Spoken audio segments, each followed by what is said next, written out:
Saúdos com a graça e a paz do nosso Senhor Jesus Cristo. Nós estamos aqui pela graça de Deus para compartilhar a palavra do nosso Senhor acerca de pureza, acerca de santidade. Confesso a você que quando eu estava preparando essa palavra, eu procurei pensar um pouco, imaginar o público que estaria aqui ouvindo essa palavra. Quando nós pensamos em pureza e juventude, em nossos dias, geralmente essas palavras não estão muito associadas e nem combinadas. E, sinceramente, eu espero que a esperança do Evangelho possa falar ao seu coração nessa noite.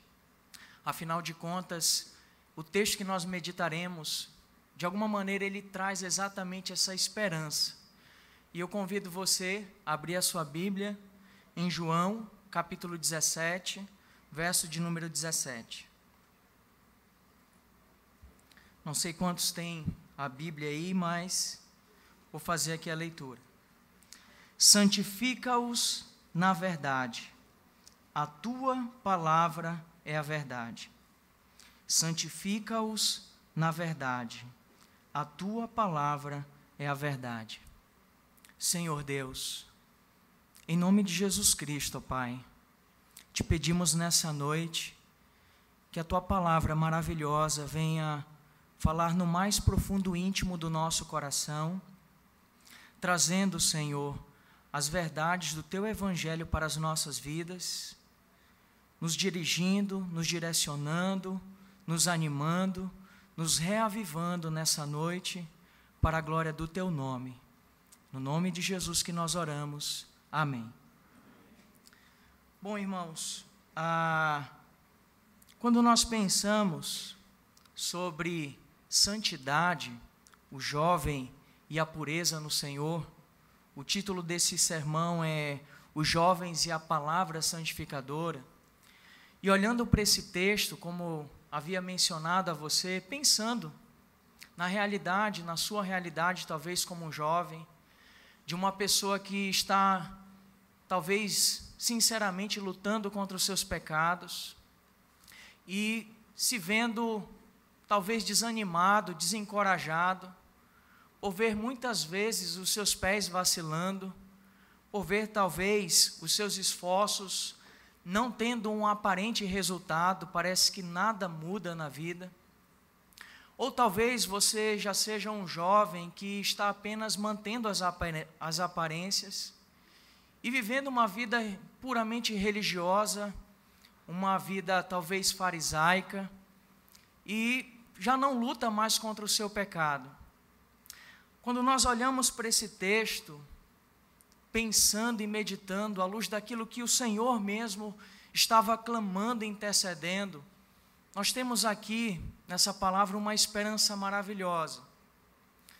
E a esperança que, de fato, só o Evangelho pode nos proporcionar.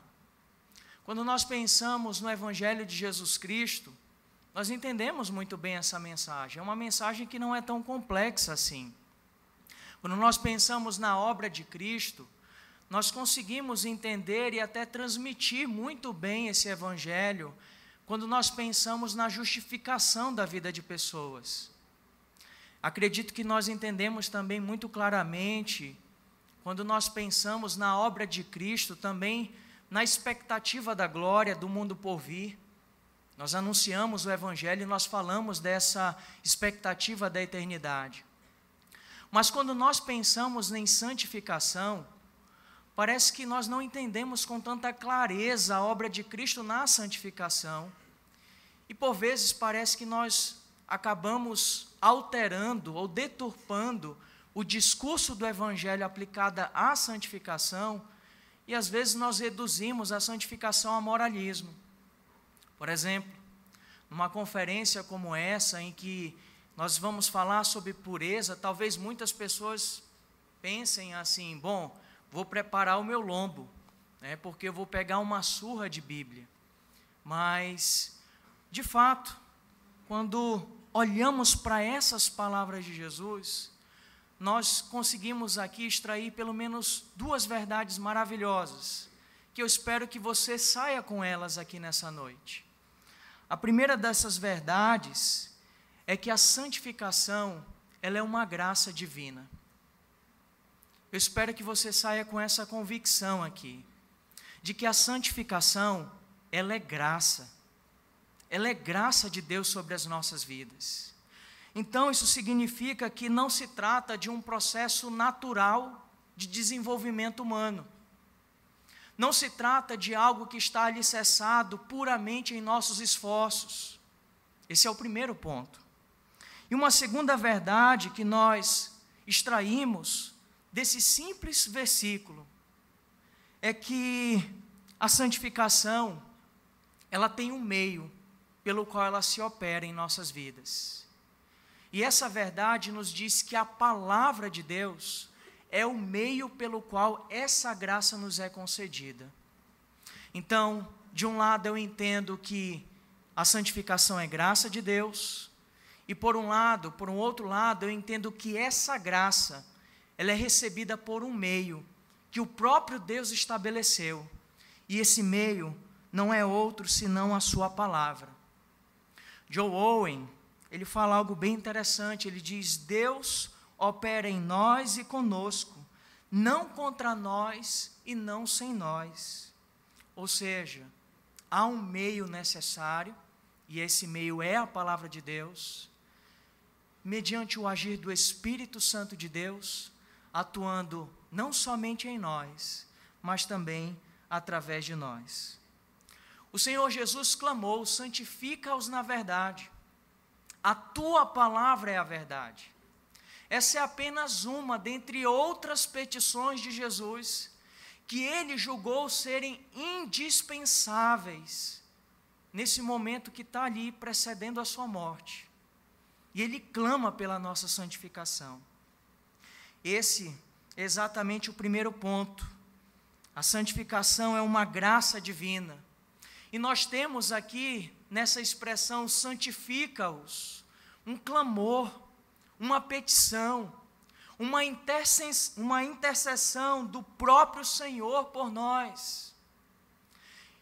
E isso, por si só, já nos leva a considerar uma verdade muito profunda.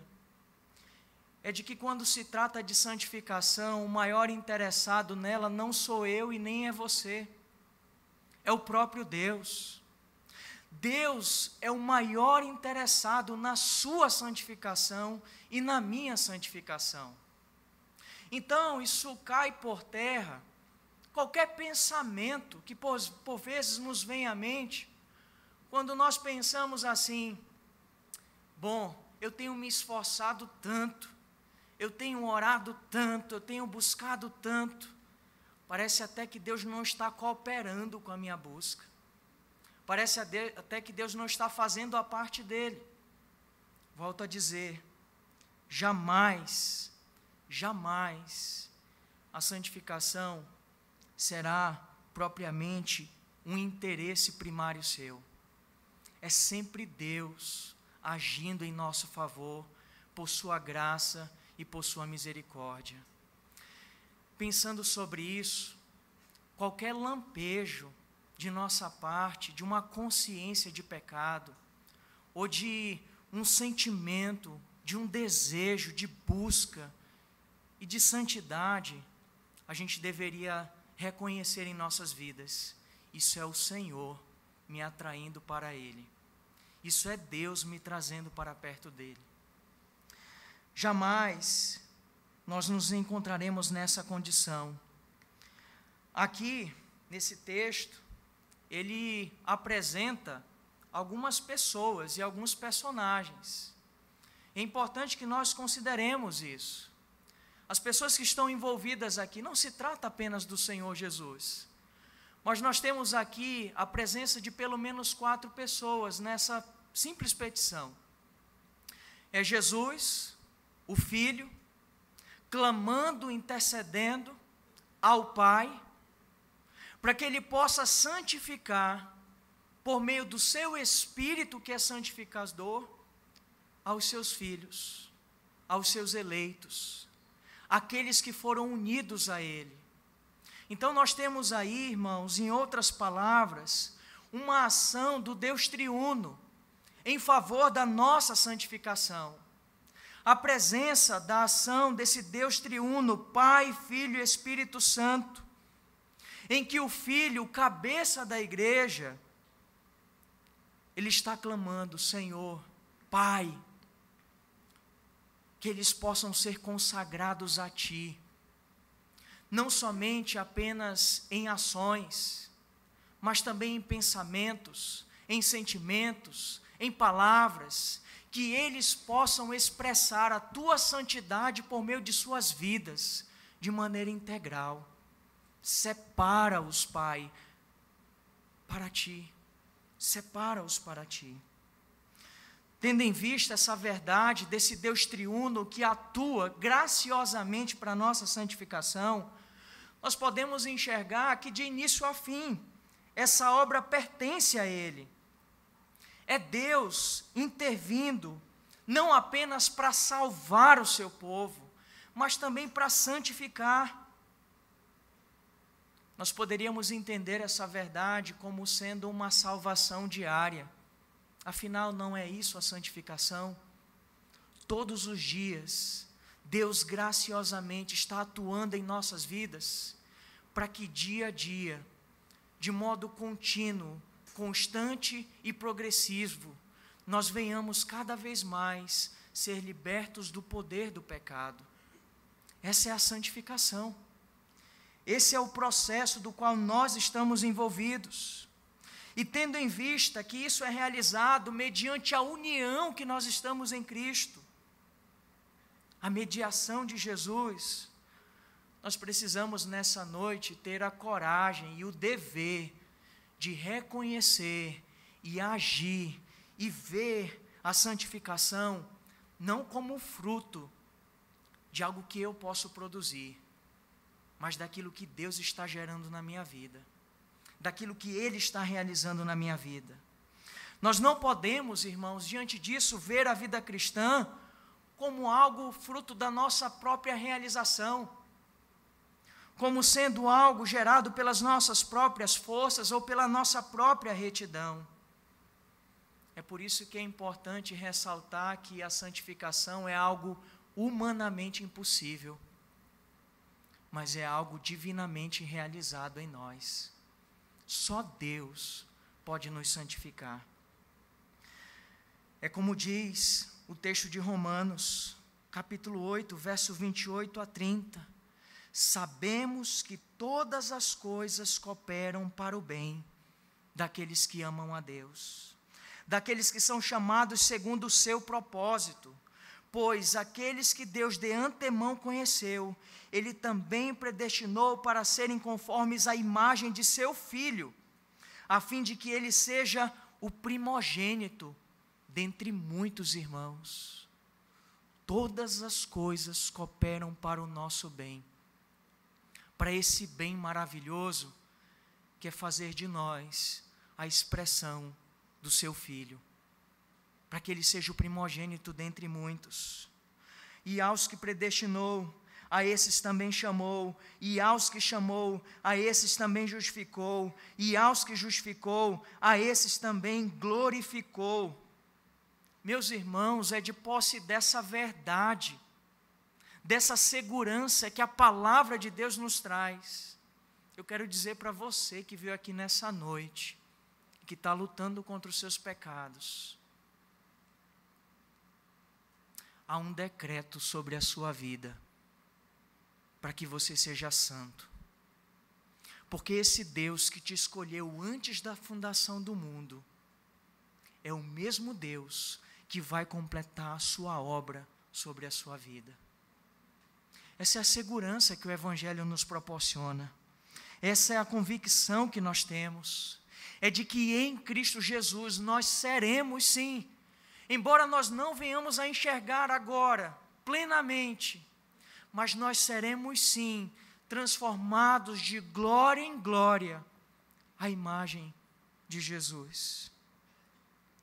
Saber que Cristo, por meio do seu Espírito, habita em nós, E é graças a isso que Ele nos capacita a vivermos uma vida nova e santa. Isso porque nós estamos unidos a Ele, unidos à fonte de toda a perfeição. Não significa que você vai experimentar essa perfeição no tempo presente, mas tudo coopera para o seu bem. Deus vai usar todas as coisas para completar essa obra sobre as nossas vidas. Até as coisas ruins, até as provações, até as tentações, as nossas fraquezas, absolutamente tudo Ele vai usar, causas primárias ou secundárias, para que Ele cumpra o seu decreto que Ele estabeleceu antes da fundação do mundo. Essa santificação, santifica-os na verdade, essa expressão aponta mais, não apenas para um meio, mas também para uma condição, algo que nós já experimentamos, uma posição.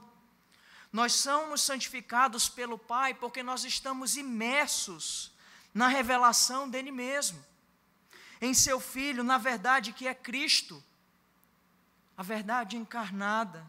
Nós estamos em Cristo, unidos a Cristo, e por estarmos unidos a Cristo, nós fomos mortos, estamos mortos para o mundo, e agora vivemos para Deus. Essa é uma realidade espiritual da qual nós já experimentamos hoje, de tal maneira que todos nós podemos ressoar as palavras do apóstolo Paulo em Gálatas capítulo 2, 20, quando ele diz: logo já não sou eu quem vive, mas é Cristo quem vive em mim, e a vida que agora vivo, que tenho na carne, vivo pela fé no Filho de Deus, que me amou e se entregou por mim. É a vida de Cristo em mim, é Cristo habitando em mim e produzindo em mim os frutos, o fruto do seu Espírito. É essa a realidade, sendo guiados por toda a verdade, por meio do Espírito da verdade, o Espírito que, como diz João, o mundo não pode receber, mas que Ele habita em nós. Ele habita em nós. Acerca disso, nós podemos sim, diante de Deus, reconhecer que aquilo que nós somos não é determinado primariamente por aquilo que nós fazemos, mas o que nós somos é determinado por aquilo que Deus fez, por aquilo que Ele está fazendo e por aquilo que Ele há de fazer em nossas vidas, por meio de Jesus Cristo. É diante de uma verdade como essa que hoje nós podemos ter a coragem de abandonar toda a nossa hipocrisia, todo o moralismo, todo o legalismo, toda a vã expectativa de um perfeccionismo religioso, que podemos abandonar também as sutis filosofias humanistas que tanto nos assediam em nossos dias. Filosofias essas que são centralizadas sempre na figura humana, na capacidade do homem, no seu potencial. Uma coisa que você precisa fazer, assim como eu também, é nos rendermos à graça maravilhosa de Deus, desse Deus trinitário que está atuando para a nossa santificação. Somos salvos mediante a fé, pela graça em Cristo Jesus, e somos também santificados mediante a fé, pela graça em Cristo Jesus. Isso significa que em Cristo Jesus você tem tudo aquilo que você precisa para um viver piedoso. É Cristo que habita em você. O tempo não vai permitir, mas 2 Pedro, capítulo 1, pelo menos nos versos iniciais, o verso de número 2, olha o que o apóstolo Pedro diz: que a graça e a paz lhe sejam multiplicadas no pleno conhecimento de Deus e de Jesus o nosso Senhor. Pelo poder de Deus nos foram concedidas todas as coisas que conduzem à vida e à piedade, pelo pleno conhecimento daquele que nos chamou para a sua própria glória e virtude. Por meio delas, Ele nos concedeu as suas preciosas e muito grandes promessas, para que por elas vocês se tornem coparticipantes da natureza divina, tendo escapado da corrupção das paixões que há no mundo. Por causa disso, concentrando todos os seus esforços, acrescentem a fé, que vocês têm a virtude ao conhecimento. E o texto continua, retratando que de fato, definitivamente, em Cristo, nós temos tudo o que precisamos. E é por esse pleno conhecimento é que nós não seremos infrutíferos, é que nós não nos entregaremos às paixões da nossa carne, mas lutaremos e perseveraremos até o fim, porque esse Espírito está em nós. A segunda verdade que nós temos aqui, como dito no início, é que se a santificação é também uma graça que nós recebemos, é importante nós destacarmos que há um meio. E aqui a palavra de Deus é descrita como esse meio. Santifica-os na verdade. A tua palavra é a verdade. O meio pelo qual Deus determinou que Ele haveria de produzir santificação em nossas vidas, não é outro, senão pela palavra. É pela palavra que nós recebemos essa graça. Deus estabeleceu não apenas o fim, a nossa santificação, mas também o meio, a sua palavra. O meio necessário para que nós recebamos. Em outras palavras, não temos poder para sermos santos, mas temos a responsabilidade de buscarmos a santificação mediante os meios que Deus estabeleceu. E isso é fé. Isso é fé. Confiança nos meios que Deus estabeleceu. Não é uma fé alicerçada nos meus esforços, mas naquilo que Deus fará, segundo a sua promessa em sua palavra. É uma confiança naquilo que Deus fará. E é interessante porque ao olharmos o texto de Gálatas, capítulo 6, verso 8, Paulo faz uma analogia e diz assim: aqueles que semeiam na carne vão colher corrupção, mas aqueles que semeiam no Espírito, eles vão colher vida eterna. Se apropriando dessa figura e dessa imagem, tal como um agricultor, o que nós fazemos? O nosso papel não está em nossas mãos, o desenvolvimento da lavoura. Não está em nossas mãos determinar se de fato aquela lavoura vai ser produtiva, frutífera ou não. Mas como lavradores, impotentes, nos compete apenas preparar, providenciar as condições adequadas. Um lavrador, ele prepara o solo, ele planta as sementes, ele as rega, mas não está no poder de suas mãos a capacidade de fazer germinar e garantir a frutificação. É por isso que é dependência em Deus, e não em mim, e não nas minhas capacidades, mas em Deus.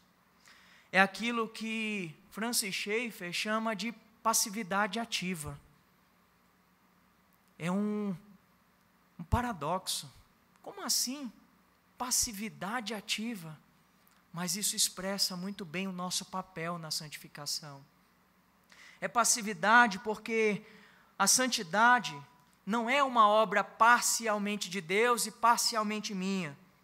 Definitivamente ela é uma obra de Deus sobre a minha vida, sobre as nossas vidas.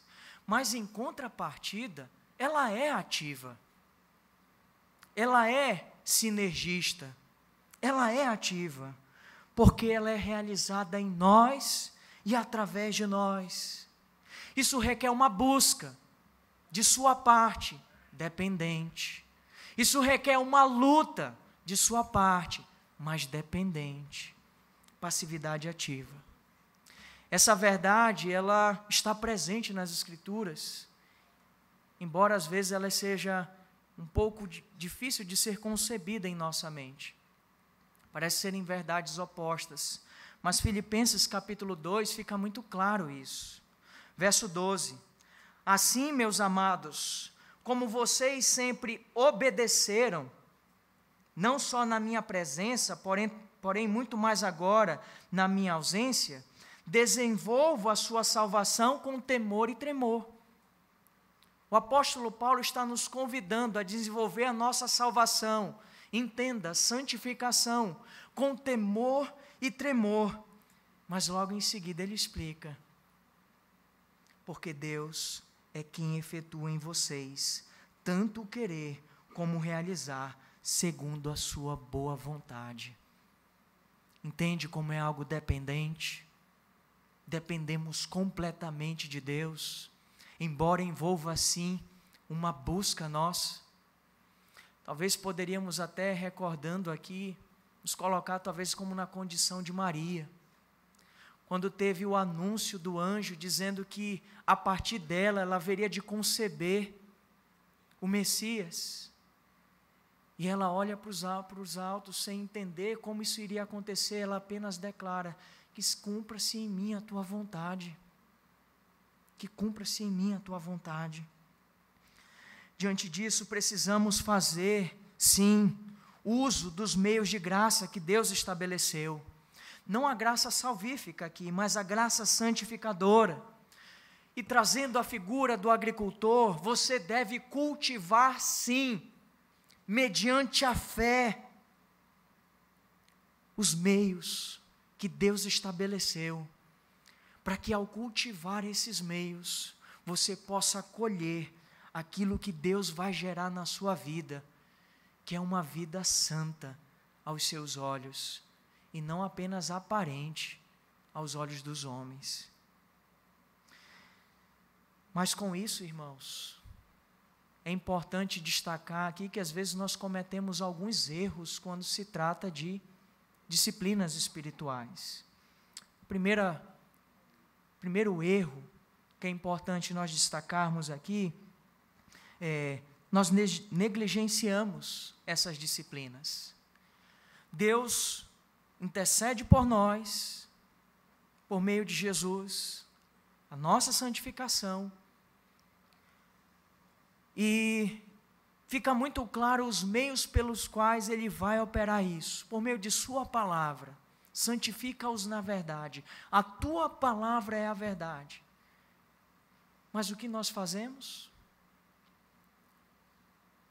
Oramos, orem para que vocês não caiam em tentação. Oramos, meditamos, lemos, estudamos, memorizamos, jejuamos. Não, negligenciamos muitas disciplinas espirituais. Somos preguiçosos, somos omissos, somos, de fato, negligentes, superficiais e, por que não dizer, incrédulos. Porque se nós, de fato, crêssemos que esses são os meios que Deus estabeleceu para a nossa santificação, o que nos falta para fazer uso de todos esses recursos que estão à nossa disposição? Negligenciamos, essa é a verdade. Temos a informação da doutrina, conhecemos, mas nós não nos apropriamos dela. Não experimentamos a doutrina como sabedoria para a nossa vida. Uma coisa que pesa sobre nós dessa geração, muito mais do que as gerações que nos antecederam, é que uma coisa que você não pode alegar é desconhecimento. Não nos falta informação, mas nos falta transformação. diante de toda a informação que nós temos. É como James Sire vai dizer: só conhecemos o que colocamos em prática e só cremos naquilo que obedecemos. É o que nos faz pensar que será que de fato nós obedecemos, cremos em Deus, amamos ao Senhor e a sua palavra? Porque o que nos faz ser tão negligentes com ela? Um segundo erro que nós cometemos quanto a isso é que por vezes nós temos os meios que Deus estabeleceu, mas nós adulteramos esses meios. Adulteramos. De que maneira? Adulteramos o seu propósito. A leitura da Bíblia, a meditação das Escrituras, o próprio viver em comunhão perante a igreja, junto à igreja, nós acabamos adulterando esse propósito e tornamos todas essas coisas um fim em si mesmo. As disciplinas espirituais, que seriam o meio pelo qual iremos alcançar, na verdade se tornam um fim em si mesmo. E aí nós nos contentamos pelo simples fato de cumprir certas ações, certas medidas, e nos damos por satisfeitos. Será que isso não já aconteceu com você? Que ao ler, por exemplo, um livro, um clássico, enfim, uma obra maravilhosa, e você ficou encantado com tudo que você aprendeu naquela leitura, e pelo simples fato de ter lido aquele livro, você se acha como alguém que já tem apropriado essas verdades, quando na verdade você ainda não colocou em prática nenhuma delas. Você consegue explicá-las, você consegue transmiti-las, mas você não experimenta elas em suas vidas. Nós não experimentamos em nossas vidas. Nos damos por satisfeitos pelo simples fato de cumprir uma leitura. Pronto. Quando perdemos de vista que o conhecer e o se deparar com uma verdade é apenas os passos iniciais de toda uma labuta, de todo um caminho a ser percorrido. Esquecemos que quando se pensa em santificação, nós estamos pensando em aspirar e expirar, ou seja, nos apropriarmos de verdades e ao mesmo tempo abandonar, odiar, lançar fora coisas em nossa vida. E um terceiro erro que nós cometemos, não sei se o pior dos três, de um lado negligência, de outro a adulteração, em terceiro é quando nós simplesmente desprezamos os meios que Deus estabeleceu e adotamos outros. Na antiguidade, a história da igreja nos aponta, praticavam a autoflagelação. Na tentativa de experimentar a pureza, eles procuravam ferir e machucar o próprio corpo, acreditando que isso iria produzir santidade. Em nossos dias, talvez isso tenha se assumido uma nova forma, a forma do autoaperfeiçoamento. Está em nossas mãos. Estava conversando ali atrás com o pastor, e a gente estava comentando sobre a quantidade de cursos na internet que hoje tem em nossos dias.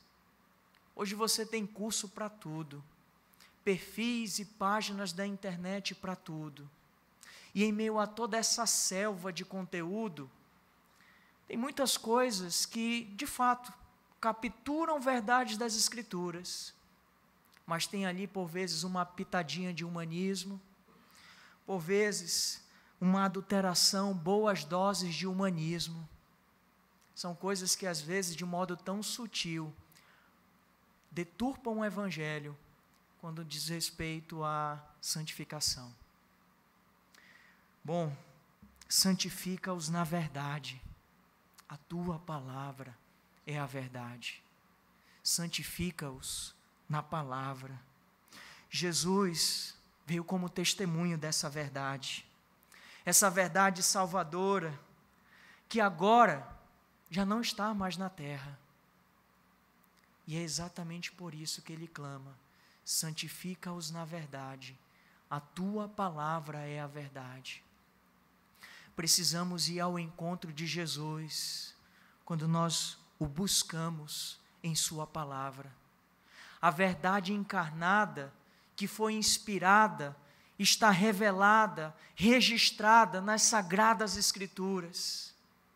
É entendermos que todo o contato com a palavra é um contato com uma pessoa, é o contato com o próprio Deus dessa palavra. É encarar a vida cristã como ela de fato deve ser encarada, como um relacionamento. É por meio dessa palavra que nós somos santificados. Como diz o apóstolo Paulo em 2 Timóteo 3,16, toda a Escritura é inspirada por Deus e útil para o ensino, para a repreensão, para a correção e para a educação na justiça. Para quê? A fim de que o servo de Deus seja perfeito e perfeitamente habilitado a toda boa obra. Santifica-os na verdade, a tua palavra é a verdade. É na Bíblia, e somente na Bíblia, que encontraremos a verdade. Que seremos expostos à verdade. É somente através das Escrituras que seremos confrontados com o nosso pecado. Usando os pilares da metanarrativa que o pastor comentou: criação, queda, redenção, consumação. É na palavra de Deus que eu entendo o propósito original do Senhor. E é na palavra de Deus que eu reconheço no mundo, ao meu redor, e a começar no meu próprio coração, aquilo que está contrário a esse propósito original. É por isso que ela nos repreende. E é essa palavra que também nos corrige. É ela que nos corrige. É essa palavra encarnada na pessoa de Jesus, em que nós temos a redenção, a remissão dos nossos pecados. E por fim, como diz o texto do apóstolo Paulo, para a educação na justiça, a fim de que venhamos a perseverar, a persistir nesse caminho até o fim. Essa palavra que nos santifica, é ela que nos alimenta, é ela que nos fortalece, é ela que nos orienta. É por isso que nós precisamos amá-la mais do que tudo e obedecê-la. Nossa, 500 jovens aqui, de tantas igrejas. Sabe do que vocês mais precisam e do que eu mais preciso? Não são de eventos, programações, atividades e atividades. O que nós mais precisamos, o que a juventude mais precisa, é da palavra de Deus. A palavra de Deus sendo pregada nos púlpitos das nossas igrejas. A palavra de Deus sendo vivida, sendo observada na vida dos nossos irmãos, em comunhão. A palavra de Deus sendo compartilhada nos corredores de nossa igreja, sendo o assunto dos nossos conselhos e das nossas avaliações. É isso que nós precisamos, da palavra de Deus, fielmente pregada, compartilhada e observada na vida comum da igreja. As multigerações se relacionando, aprendendo uns com os outros, à luz da palavra de Deus. É como diz o Salmo 119, verso 9 a 11. De que maneira poderá o jovem guardar puro o seu caminho? Observando segundo a sua palavra. É simples, né? As verdades mais simples das Escrituras são as mais difíceis de serem experimentadas e vividas. É pela palavra. De modo que, De todo o coração te busquei. Não deixes que eu me desvie dos teus mandamentos. Guardo a tua palavra no meu coração para não pecar contra ti. Mas nós vivemos dias em que a palavra de Deus é tida por não suficiente na vida de muitas pessoas. Ela é uma verdade entre muitas. Ela é um caminho dentre muitos. E não a única, suficiente, absoluta e infalível verdade. Você precisa tomar a palavra de Deus como essa verdade absoluta, infalível, inerrante, autoritativa sobre a sua vida. Aquilo que determina o que é certo e o que é errado para mim não são os especialistas dos meus tempos, mas é a palavra de Deus. Ela é suficiente para mim. Não importa quão sinceras sejam as suas intenções, se não podemos obedecer à vontade de Deus, porque nós não a conhecemos, como que iremos obedecer se nós não conhecemos a sua vontade? É impossível. Sem aprender, sem pensar os pensamentos de Deus, sem viver em conformidade à sua vontade. Ser santo é ser alguém separado, destinado para um fim específico. No caso, a glória de Deus. É uma santificação integral, como disse, palavras, ações, pensamentos, sentimentos, absolutamente tudo consagrado ao Senhor. E o que é ser mundano? É exatamente viver segundo os padrões do mundo. É exatamente adotar para mim outros padrões pelos quais eu defino aquilo que é verdade ou não. Será que você tem sido uma pessoa mundana em sua concepção de vida?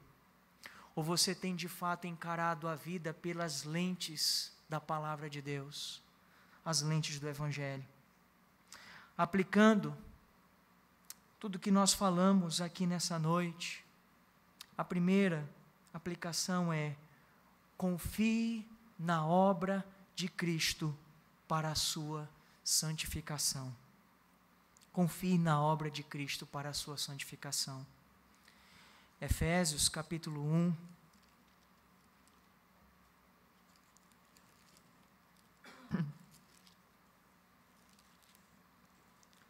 Verso 4 diz: antes da fundação do mundo, Deus nos escolheu nele, para sermos santos e irrepreensíveis diante dele.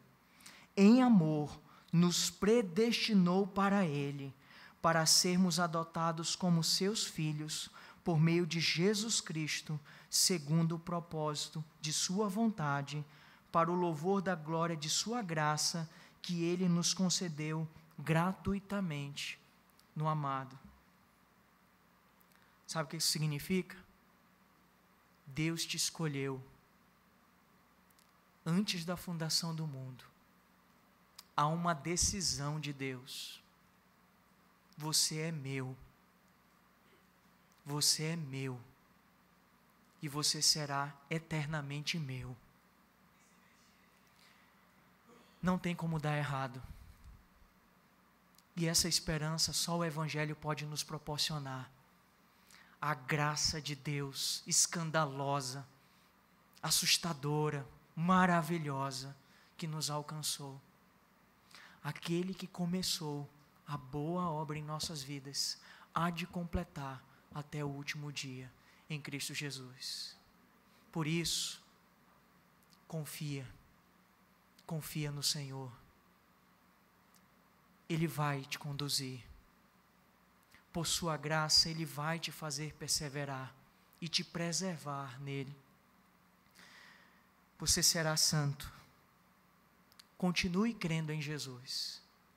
Não seja como muitos, que em se tratando de justificação são protestantes, mas em se tratando de santificação são romanistas. É como se Deus estivesse dizendo assim para essas pessoas: te salvei, mas agora a bola está contigo, agora é com você. Não, Ele está conosco até o fim. Ele está conosco até o fim. E segunda aplicação, santifica-os na verdade, a tua palavra é a verdade. De posse desse conhecimento, de que Deus estabeleceu os meios pelos quais Ele há de nos santificar. Diante de Deus, busque com todas as suas forças, como se dependesse apenas de você, a santidade. Busque ativamente, na dependência de Deus, lutar contra os seus pecados. Deus é contigo. Deus é com você. A vida cristã é uma vida de relacionamento, um diálogo entre pessoas, nós e Deus. Busque com fé, lance suas esperanças nele, encare tudo à luz da palavra, do evangelho, a cada momento, a cada instante na sua vida. Como o apóstolo Paulo diz, o justo viverá pela fé, de fé em fé. Não é fé somente na minha conversão, mas é fé hoje, é fé amanhã e depois de amanhã, todos os dias, a cada instante, continuando, confiando nessa obra redentora de Cristo Jesus. Que nos lancemos a esse evangelho, a essa palavra, que deve ser a lâmpada para os nossos pés e luz para os nossos caminhos. Que Deus nos abençoe.